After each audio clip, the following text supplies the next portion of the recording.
debido a que ya pasan los 20 minutos en los cuales inicialmente comienzan nuestras conferencias y después de haber dado este aviso de que íbamos a suspenderlas por causas de fuerza mayor, nos veremos en la posibilidad, siguiendo nuestros protocolos, de omitir la inauguración, la presentación de esta conferencia, la apertura de la misma, por atención a las personas que nos han acompañado y por la presencia del Consejo de Vigilancia, quienes deben de verificar que se cumplan con nuestros reglamentos conforme a la ley. Muchas gracias por eso.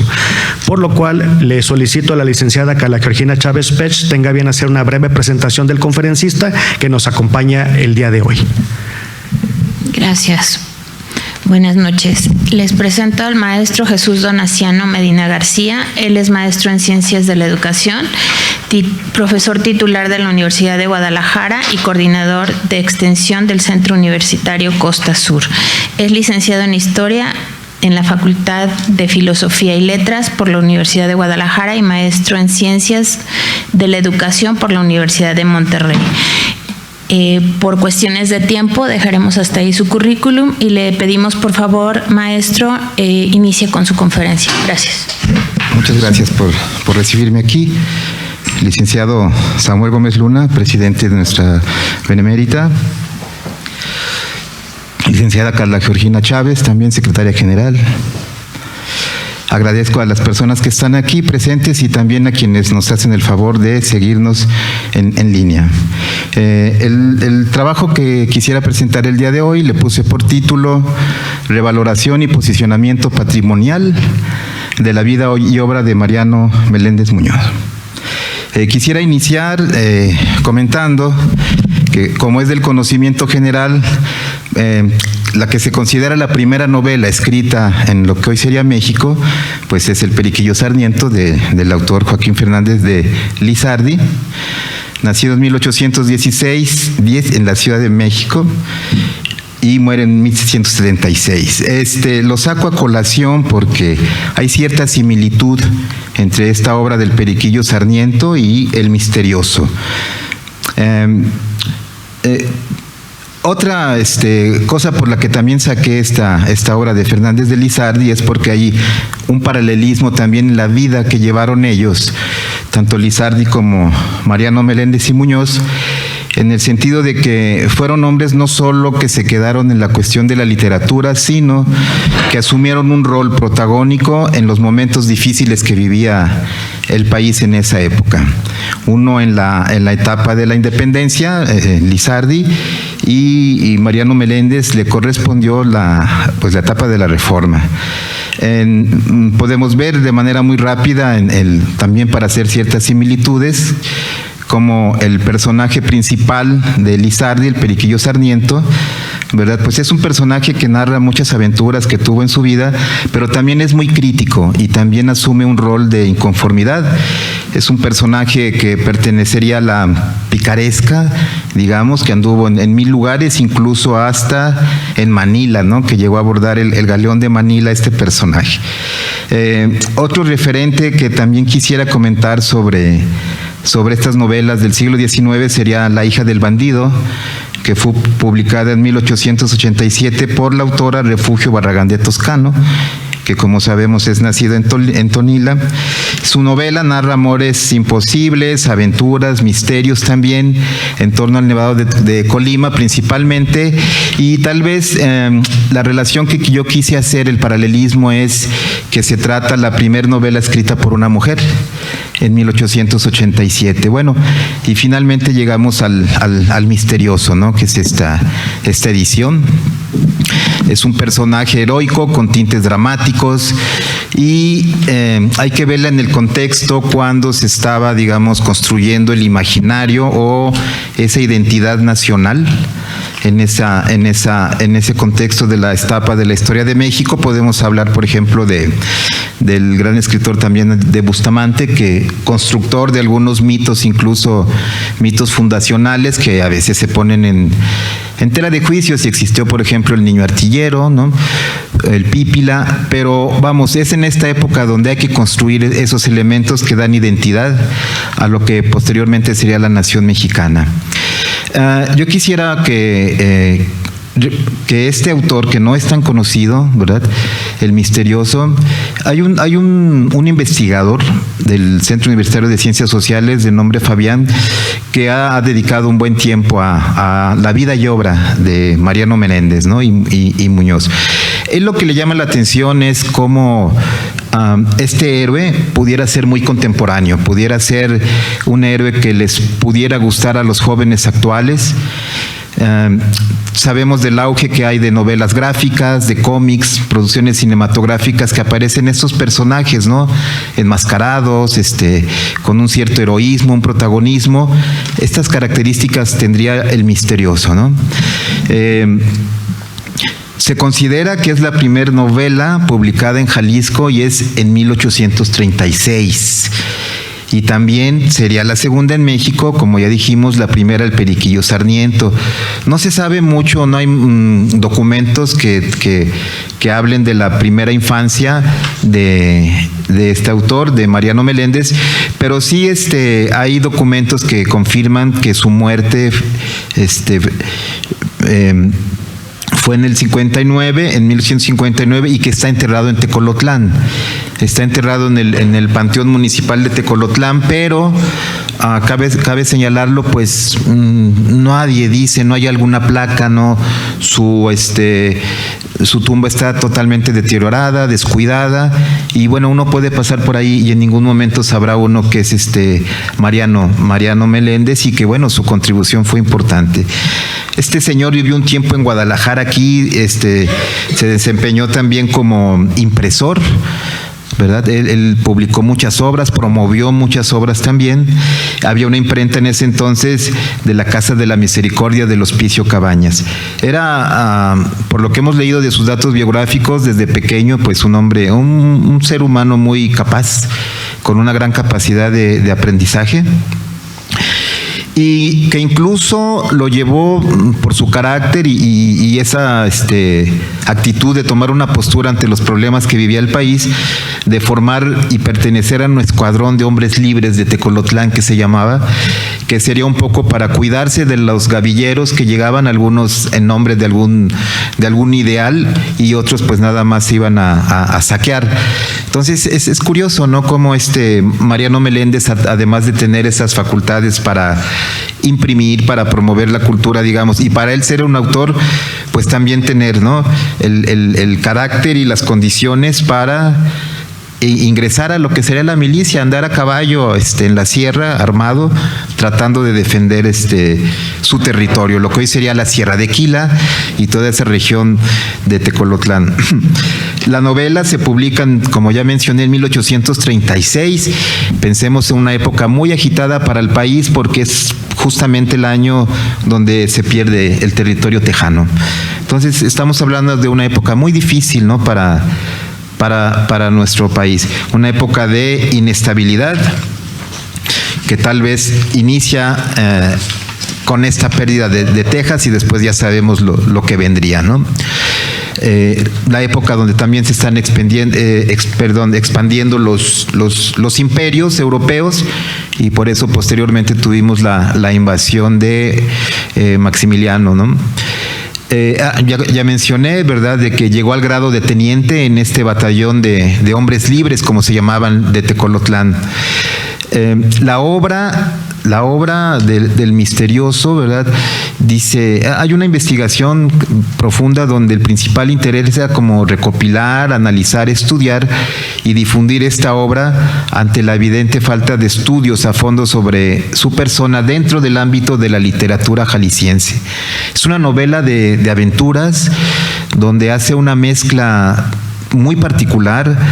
De alguna manera él trata de reivindicar todo ese pasado indígena, mexicano o prehispánico, porque hace una mezcla ahí de personajes españoles, pero dándoles un papel más protagonista a ese pasado indígena. Algunos investigadores por estas características la ubican como novela histórica o indigenista, incluso hasta romántica. Tiene también una característica particular, que es algo que le llamó la atención a este investigador, de que tiene algunas ilustraciones, la edición original. Entonces también, digamos que era un hombre que ya en 1836 estaba haciendo una especie de novela gráfica, porque pues está, por supuesto, el argumento central de la novela, pero también él hace sus dibujos, ¿no? Entonces por ahí se fue este investigador de decir, bueno, ya en ese lo podemos considerar como un pionero de lo que ahora se podía llamar la novela gráfica o los cómics, que suelen ser atractivos, ¿no? Y que, bueno, pues muchos de ellos los conocemos como superhéroes que empezaron en cómics y después han brincado a la pantalla grande, al cine. Precisamente en el año del 19, en una Feria Internacional del Libro, hay dentro de tantos eventos académicos, hay uno que habla de estas novelas ilustradas, ¿verdad?, o cómics, y ahí se habló un poquito del misterioso y se habló un poco de su contribución. Algunos de los investigadores de prestigio que han mencionado, porque no han profundizado mucho en su obra, sería Magdalena González Casillas, Oscar Matac, que dicen que cuando estuvieron investigando un poquito sobre Mariano Meléndez, no encontraron un documento que testificara realmente que ahí nació. Lo que sí hay es que ahí están sus restos, ¿verdad? Que ahí reposan sus restos. Como les comentaba, el mausoleo, donde está, pues totalmente abandonado, no dice nada. Si pasa uno por ahí, nadie se imagina no hay ninguna placa. Entonces, tal vez un poco de estar aquí conversando con ustedes o de la editorial que está rescatando este tipo de obras, pues es un poco la idea, como revalorar este tipo de personajes que fueron importantes y que están ahí, no un poco, yo diría mucho, en el olvido, ¿no? Piensan que fue escrita pensando en un público juvenil, porque también es una novela que tiene aventuras, digamos. Si hablamos de estas especies de superhéroes, pues el misterioso sería un superhéroe, ¿no? Un hombre enmascarado que aparece cuando menos se lo espera uno, y siempre luchando, digamos, por el bien, por tratar de ayudar a las personas, y en este caso a quien quiere ayudar son a unas personas relacionadas con orígenes prehispánicos. Por eso se dice de que podría ser de corte indigenista. No se alcanza a ver bien, pero pues sería así donde está el mausoleo, que les digo que está pues completamente, no hay una placa, no hay nada que señale, ¿verdad? Entonces vale la pena tal vez rescatar esto. Algunas propuestas así muy sencillas de si realmente quisiéramos, ¿verdad?, hacer algo por rescatar la obra y la vida de Mariano Meléndez y Muñoz, pues yo creo que se está haciendo ya desde el momento en de que se publica la novela, ¿no? El hecho de contar ya con una edición, si la primera fue en 1836, entonces pues ya el hecho de tener en físico esta nueva impresión, yo creo que es una forma de acercamiento. También sería bueno, a manera de propuesta, utilizar ahora todas las cuestiones digitales, los diferentes formatos, para acceder a un público mayor, y ya ven que en muchas ocasiones puede ser gratuito, puede estar en algún portal de alguna institución. Otra idea que considero podría funcionar es establecer una fecha para su conmemoración. Se podría ligar a un acto cívico o a un acto cultural, ¿verdad?, para darle un mayor peso. Obviamente restaurar la tumba del autor, darle así como la medida y la dimensión que se merece, una buena restauración, alguna placa alusiva, muy breve, podrían venir los datos de él principalmente. Para las actividades turísticas, los panteones también son parte patrimonial, ¿verdad? Hay algunos panteones realmente que tienen una contribución y tienen una característica de patrimonial. Bueno, pues ¿por qué no pensar que ese panteón de Tecolotlán se le pueda dar un valor en ese sentido patrimonial y que se volviera un atractivo cultural, ¿no? Que la gente que fuera a Tecolotlán se enterara de que ahí está este señor y hubiera algo más que les llamara la atención. Y también para los miembros de la comunidad tecolotlense, pues sería un elemento de fortalecer su identidad. en realidad también se estaría promoviendo y fomentando la lectura, ¿no? Si lo quisiéramos ver como un proyecto viable, un proyecto de vinculación, un proyecto concreto que se tuviera que hacer, ¿qué instituciones, me preguntaba yo, podrían colaborar? Pues yo creo que le correspondería en primera instancia al Ayuntamiento de Tecolotlán, ¿verdad? Porque es un panteón municipal público, al Centro Universitario de la Costa Sur, porque estaría dentro de su área, de su ámbito. Por supuesto, pienso que a la Benemérita Sociedad de Geografía también tendrían un papel muy importante, y ¿por qué no la Secretaría de Cultura? Creo que esas instituciones podríamos, si de alguna manera hubiera una propuesta más sólida, se podría trabajar bien. Yo puse aquí que no sé qué tan arriesgado sería considerar esta obra como un momento importante para la literatura jalisciense, porque si no se conoce bien, no se toma todavía como un punto de referencia. Pero si consideramos que es la segunda novela a nivel nacional y la primera a nivel estatal, entonces tal vez no es que no tenga un peso específico, que no tenga un valor, sino más bien que no se ha trabajado, no se ha dado a conocer, ¿no? Porque hablamos de Jalisco y en ocasiones nos vamos por la cuestión de pues, el mariachi, el tequila, la charrería, tortas ahogadas, o hasta el equipo de fútbol, ¿no? Que es famoso. No sé si haya personas muy aficionadas al fútbol, pero cuando juega el equipo Guadalajara es motivo de visita, es motivo de economía, es motivo de que vienen a conocer la ciudad aficionados que son incluso de Estados Unidos. Entonces, ese equipo, esa actividad deportiva también es parte de esta identidad tapatía, pero hay otras cosas también, ¿no? Más allá de las tortas ahogadas y del tequila. Aquí sabemos que es un estado, una entidad donde han surgido grandes creadores y pensadores, solo por mencionar algunos que todos ustedes conocen, ¿no? Arriola, Rulfo, Alatorre, Orozco, Consuelo Velázquez, Raúl Anguiano, María Izquierdo, el doctor Atl, Concha Michel, que también es un personaje que está un poquito abandonado por ahí, Luis Barragán, a algunos más jóvenes, Gael García, la autora de la primera mujer que escribe una novela, ¿no? Refugio Barragán de Toscano, Carlos Santana, etcétera, y otros más nuevos, ¿no? Perdón, más jóvenes, más recientes, como podrían ser Silvia Quesada o Dante Medina, Ernesto Lumbreras, Federico del Toro, Camuel Cepeda. Es decir, Jalisco siempre se ha caracterizado por ser una cuna no solo de elementos de identidad del folclore, ¿verdad? No solo somos tortas ahogadas, no solo somos las chivas, sino somos también una región que ha generado y sigue generando artistas, científicos muy importantes, también deportistas. Es decir, es un estado de los que tiene un gran potencial, y no solo se queda en el potencial, sino que también produce. Y si habláramos de industrias culturales, bueno, pues creo que la Feria Internacional del Libro sería un ejemplo emblemático de cómo una actividad cultural puede lograr dimensiones de carácter internacional.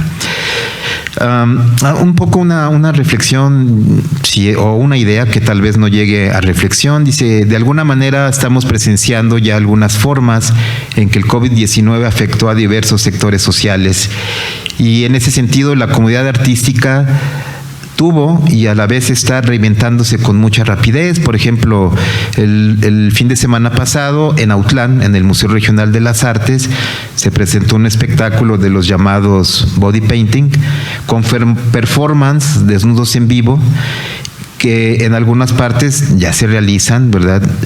Pero sí, en Autlán es una comunidad con un poco de tradición, un poco conservadora, pero también un poco con gente que está buscando ya abrirse nuevas rutas. Y lo digo por este sentido, ¿no? De que las nuevas generaciones de artistas también tienen que abrirse camino, porque pues el Periquillo Sarmiento Lizardi, cuando en vida, fue un hombre perseguido, ¿no? Estuvo incluso preso porque se consideraba que ese personaje, ese Periquillo Sarmiento, era muy atrevido, y no solo el personaje del Periquillo, sino la misma obra de Lizardi. Entonces, algo que yo siempre me he preguntado es, cuando algo que surge como vanguardia tiene que luchar, ¿no?, para después gozar de la aceptación general y después ya se vuelve como algo cotidiano, e incluso esa actividad o ese momento que se le pudo considerar como vanguardia, después puede volverse también retaguardia, puede ser algo que no deja pasar a otros movimientos, a otras corrientes, ¿no? Y yo considero que es algo normal porque generacionalmente tiene que darse ese choque, tienen que venir las nuevas generaciones, retomar legados que han dejado los antepasados, pero también aportar, ¿no? También aportar cosas nuevas, y a veces esas nuevas aportaciones no son bien aceptadas. Nos cuesta trabajo a veces aceptar lo nuevo. Por eso saco como ejemplo lo del body painting que se hizo allá en Autlán, porque pues sí puede haber sectores de la sociedad que lo vean como algo muy atrevido o algo moralmente que no es muy aceptado, pero hubo una gran cantidad de jóvenes, y créanme que no, en ningún momento yo aprecié algo de morbo o algo que no fuera con un fin estético, pero sí vi el asombro de algunas personas de ver esos cuerpos desnudos decorados o pintados. Pero bueno, es una manifestación artística que en otras partes del mundo se está llevando, y estos personajes también en su momento, ¿no? Yo pienso que el tiempo es quien se va encargando de colocar a cada quien en su sitial, porque en su momento, como repito, tanto el Periquillo, ¿verdad?, de alguna manera fueron contraculturales, no eran algo bien aceptado hasta después. Otro dato que me llamó la atención también es para el caso de El Misterioso, como El Periquillo o La Hija del Bandido, fueron editadas en las capitales de sus entidades, aunque dos de ellas tocan carácter regional, como Laura el Misterioso, que les digo que se desarrolla en la zona de Quila, la zona del Sierra de Quila, perdón, de Tecolotlán, y La Hija del Bandido, pues en las faldas del volcán de Colima, pero aún así fueron editadas en Guadalajara. Es por eso, eso lo seguimos viendo hasta la fecha, ¿no? Una especie de centralización o centralismo de la cultura a nivel nacional, pero también se reproduce a veces a nivel estatal. Y yo por eso hago aquí un señalamiento que digo que destaco la labor y las tareas que hacen tanto la Benemérita Sociedad de Geografía y Estadística con sus capítulos que tiene al interior del Estado, porque se brinda una oportunidad de que esas personas con inquietudes de algún tipo, artísticas, científicas o de interés social, tengan la oportunidad que a veces no se tiene en las comunidades o en las regiones del interior del Estado, como si se tienen en las capitales de las entidades federativas, y no se diga en la capital del país. Entonces, el hecho puede haber más instituciones, ¿verdad? Pero, bueno, la Universidad de Guadalajara y nuestra Benemérita se vuelven también espacios alternativos, ¿no? De hecho, en Autlán pues está el capítulo juvenil, y créanme que hay gente muy valiosa en esos jóvenes del capítulo juvenil de allá de la costa sur de nuestra Benemérita Sociedad. Hay gente muy, muy capaz que yo pregunto si no tuvieran esta oportunidad del capítulo juvenil, pues anduvieran a la vez más dispersos o les costaría más trabajo aglutinarse. Eso ya es especular. Lo que sí es cierto es de que a través de esos capítulos y de los centros regionales es una oportunidad que tal vez no existía en los tiempos del Misterioso, ¿no? Pienso también de que a través de estas manifestaciones artísticas y apoyándolas, también podemos aprender, ¿verdad?, y analizar algunos momentos importantes de alguna sociedad. O sea, no solo el deleite estético, ¿no?, o tener el placer de leer una buena obra, una novela, sino estas obras que son del siglo XIX también nos muestran momentos que pueden ser irrepetibles y que incluso algunos de ellos nos hablan de costumbres, de elementos culturales o incluso hasta de espacios y sitios que ya no existen. Si lo queremos ver desde un punto de vista académico, yo pienso que también el arte es una muy buena estrategia pedagógica para acercarnos al análisis de una realidad. Lo podemos ver también, pienso yo, como parte de un atractivo de un lugar. Pienso, por ejemplo, en la ruta rulfiana, ¿no?, en Apulco, ¿verdad?, de que se está construyendo ese proyecto lo encabeza por un lado el hijo de Juan Rulfo, Juan Carlos, y nos invitó a que nosotros hiciéramos una ruta alterna, porque ellos están pensando en, bueno, pues el centralismo, como lo digo, de Guadalajara, ¿verdad? Y luego llegar hasta Pulco, ¿no? Por Sayula y San Gabriel. Y nosotros entonces lo que estamos pensando es complementar esa ruta por el otro lado. Autlán, El Grullo, El Limón, Tonaya. No sé si conozcan un maravilloso museo de arte sacro que está en San Juan de Amula. Es increíble que en esa localidad tan pequeña tengan un museo con unas obras tan valiosas del siglo XVII, siglo XVI, siglo XVIII, y quedan muy bien en la ruta, ¿no? Entonces yo digo, bueno, también, aparte de que es un elemento de identidad, aparte de que es una oportunidad para que esa gente también se haga llegar algunos recursos alternativos, estamos fortaleciendo a través de una actividad artística y cultural. La queja de Juan Carlos Rulfo es que dice que nota muchos eventos culturales, pero que no nota mucha vinculación a la obra de su padre. Dice, de repente veo que hay, pues sí, el ballet folclórico de tal lugar, ¿verdad? Una gastronomía de esto, dice, pero no veo un vínculo con la obra de mi padre, dice, entonces supone que tiene que ser ese el leitmotiv principal, ¿verdad? Porque pues si no, pónganle otro nombre, dice, pero no agarren el nombre de Juan Rulfo. En eso se está trabajando, ¿no? ¿Cómo podemos identificar elementos que se aglutinen en torno a la obra de Rulfo? Creo que sí los hay, nada más hay que buscarlos y tratar de aglutinarlos y darles un mayor orden. Porque también, por ejemplo, el año pasado hubo un festival rulfiano en Sayula con su programa, hubo otro en Amula, otro hubo en San Gabriel. Y entonces la gente dice, ¿a cuál voy? Y además muy desvinculados. La propuesta es hacer un solo festival con diferentes sedes, pero de manera coordinada. Ojalá para el próximo año sí se pueda realizar, ¿no? Termino diciendo que gente como Mariano Meléndez y su Misterioso contribuyeron de alguna manera a la construcción de un Estado-nación que estaba en surgimiento, estaba en creación, estaba en construcción, como bien lo dice otro ilustre jalisciense, Mariano Otero, ¿no? En su obra del ensayo sobre la cuestión política que se agita en la nación, nombres grandotes del siglo XIX, pero Mariano Otero lo que decía era eso, ¿no? ¿Cómo vamos a construir esta nación? ¿Qué tipo de nación vamos a crear?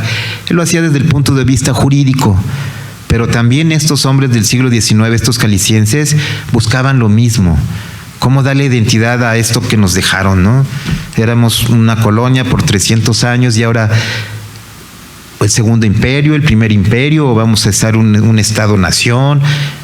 Y aparte, si tenemos la invasión, ¿no? de los vecinos del norte, pues con mayor dificultad. Entonces yo creo que sí pueden servir como elementos integradores, ¿verdad? De hecho, bueno, estamos ya en otro siglo, pero ustedes bien lo saben, ¿no? A mayor medida que logremos conocer nuestro pasado, pues trataríamos de entender más nuestro presente, y no somos adivinos ni tenemos bolitas mágicas para ver el futuro, pero sí se pueden plantear escenarios posibles con un poquito más de certeza, ¿no?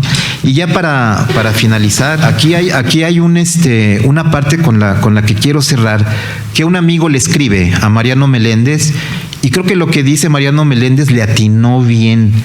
Un poco visionario, por algo escribió esta novela, sí. Un amigo de él le dice que publique una carta que se la envía en 1836. El resumen es: publica tu Misterioso, mándala a la prensa, ya la leí, vale la pena. Y le responde Mariano Meléndez: mi leal y verdadero amigo, leí su grata fecha del 22 del pasado y en ella encuentro siempre aquel estilo que le es tan natural de hacerse apreciar, reprender y mandar. Tengo asimismo el placer de anunciar a usted que muy breve verá la luz pública mi novela. Al hacerlo solo me estimula las diversas invitaciones de todas las partes que he recibido en los últimos días. El Misterioso había permanecido en la oscuridad como todo el tiempo que está escrito, a no ser por una reflexión juiciosa, por un deber también de la amistad. Que los críticos digan lo que quieran, y si quieren, y si solo buscan exteriorizar objetos sin conocer la obra, pues allá ellos. Dice, aquí también en esta obra hablo de los españoles, pero en esto no hago más que copiar lo que ya muchos han escrito. Y en esta parte diré con un sabio escrito, ¿qué aliciente pueden tener aquellos tiempos en que bajo el reinado de Carlos V los españoles desplegaban más valor que virtudes? Y en qué honor caballeresco y la gloria de las armas fueron manchados con el fanatismo y la sed de riquezas. Por otra parte, cuán interesante es a nosotros la historia terrible que presenta la época de nuestra esclavitud, o por qué mejor decir, de la barbarie europea, que eclipsó de alguna manera la gloria y esplendor que las Españas habían adquirido en los hermosos días de su memorable independencia. España, no hay duda, pudo un tiempo admirar al mundo con su heroísmo patrio y sus victorias justas, pero ¿quién podrá negar que la nación vencedora de los sarracenos ha sido también el teatro del despotismo y el asilo de la tiranía ignorante? Sin embargo, yo no hablo de España en mi novela El Misterioso, sino es de lo que conviene. También hablo de los antiguos mexicanos, y basta revisar ambas historias, la de los españoles y antiguos mexicanos, para justificar mi novela. No espero, en efecto, los aplausos de mis contemporáneos, pero quizá algún día podrán decir mis sucesores con entusiasmo, quiso servir a su patria, quiso engrandecer el territorio de su residencia. Reciba usted expresiones de mi familia y el corazón de su siempre afectísimo y verdadero amigo MMM Mariano Meléndez y Muñoz. Yo rescato esta frase porque finalmente desdeña un poco la crítica literaria. Dice, bueno, pues si me van a criticar, pues ni modo, ¿verdad? Hablo de los españoles y de los pueblos originarios, pero lo que más quisiera yo es servir a mi patria. Y yo ahí lo enmarco en ese grupo de no solo jaliscienses, ¿verdad?, sino de mexicanos que estaba tratando de construir ese nuevo concepto de nación, porque era una época muy confusa, ustedes bien lo saben. Entonces, qué interesante que a través de una novela tenga esas aspiraciones pensando en el futuro. No me importa si me critican los literatos, lo van a hacer de todos modos, ¿verdad? Pongo españoles y pongo también pueblos originarios, indígenas, saquen ustedes sus cuentas, pero me interesa más tratar de contribuir. Es un poco lo mismo de Fernández de Lizardi, en eso coinciden también. También coinciden en que no solo se quedaron en la pluma, ¿verdad?, sino que incluso Fernández de Lizardi estuvo preso, ¿no? Y este señor, bueno, tomó las armas, y es muy raro, ¿no?, que un escritor se suba a un caballo y ande armado ahí por las sierras. Digo, ahorita en el siglo sería imposible, ¿no? Hay coches y hay otro tipo de armas, pero no creo que pase eso. Entonces, yo creo que por eso vale la pena recuperar, ¿verdad?, esta obra del Misterioso, que se conozca más. Yo de manera así muy rápida hice unas propuestas de qué se podría hacer, qué instituciones podríamos participar, ¿verdad?, y ojalá le pudiéramos cumplir a lo que este señor quería, porque la patria se sigue reconstruyendo de manera cotidiana. Recuerdo un autor italiano, creo que es Bobbio, que decía que la patria es el plebiscito cotidiano, que la patria, la nación, es el plebiscito que cotidianamente tenemos los ciudadanos que estarnos haciendo y reconstruyendo en el papel que nos corresponde. Entonces, bueno, si queremos hablar de un jalisciense que no está en la rotonda de los hombres ilustres, que su tumba, mausoleo, está casi por destruirse, yo creo que nosotros, como una especie de agradecimiento o de reconocimiento, tal vez pudiéramos hacer algo por recuperar tanto su vida como su obra, y sobre todo eso que comenta él al último, contribuir a la construcción y al bienestar de mi país. Casi ni quiero dar las gracias de lo avergonzado que estoy por haber llegado tarde, pero sí apelo a su comprensión. Buenas noches. Muchas gracias.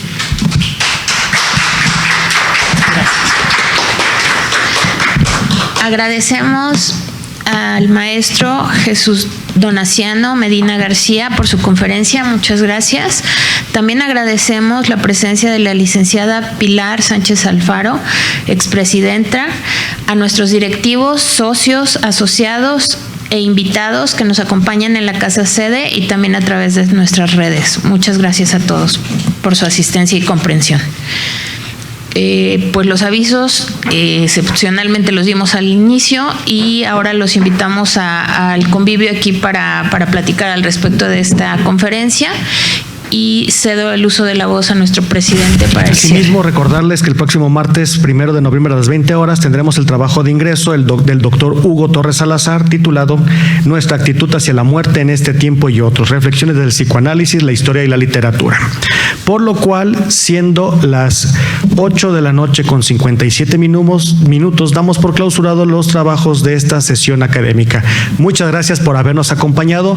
Nuevamente ofrecemos una disculpa por este retraso, pero seguiremos aquí el próximo martes en nuestra institución a partir de las 20 horas. Muchísimas gracias por acompañarnos.